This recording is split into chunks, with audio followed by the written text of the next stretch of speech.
even applies in Rotary because we're looking to raise money and we're looking to get more members. So you'll see what happens at the top of the funnel is that people have a chance to enter our sales funnel either as attendees for events or as contributors to an event. Maybe they're sponsors, maybe they're buying a ticket to a wine tasting, maybe they've paid or registered for a virtual event in the COVID world.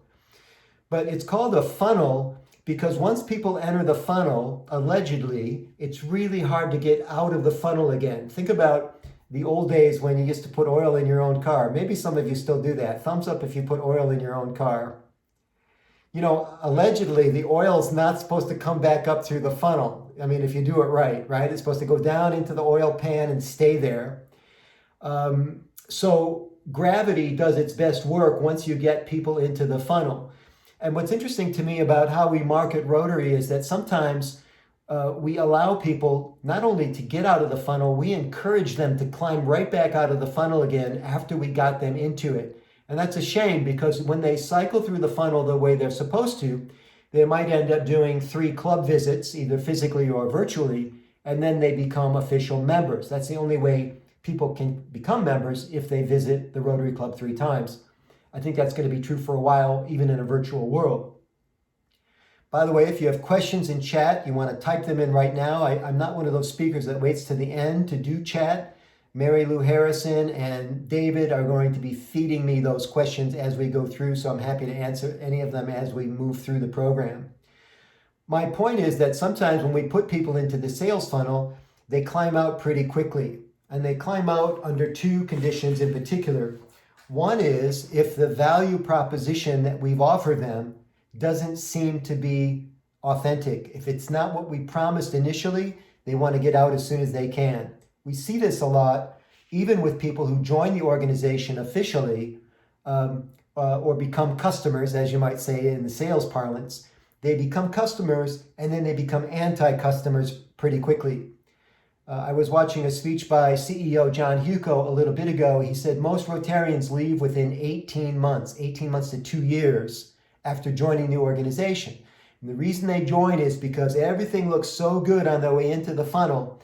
And then all of a sudden, that value proposition isn't shining the way it did when they moved in to the organization. And then they're climbing out of the funnel as fast as they can get out. This has to do with how we treat people when they get to meetings. And I'll show you a quick example of that. The organizers for this meeting told you the meeting started at 7 p.m. Eastern Time and that they had a special guest speaker this evening. It happens to be me. So I was looking at the agenda to see when they put me on because sometimes I'm the special guest speaker and I'm not on for 20 minutes. So think about this. We're inviting people from off the street, non-Rotarians, to these types of events. And then we don't give them what we promised them for a third of an hour. It's almost disrespectful to do that. So I was so glad to see that this group had me on at the advertised time. 7:05. Beautiful. And then we'll do our Rotary Bling afterward. So this is one example of not delivering on the promise, not delivering on the value proposition. And it has people running for the exits almost as soon as they get involved with us. Here's the second example. I experienced it this week.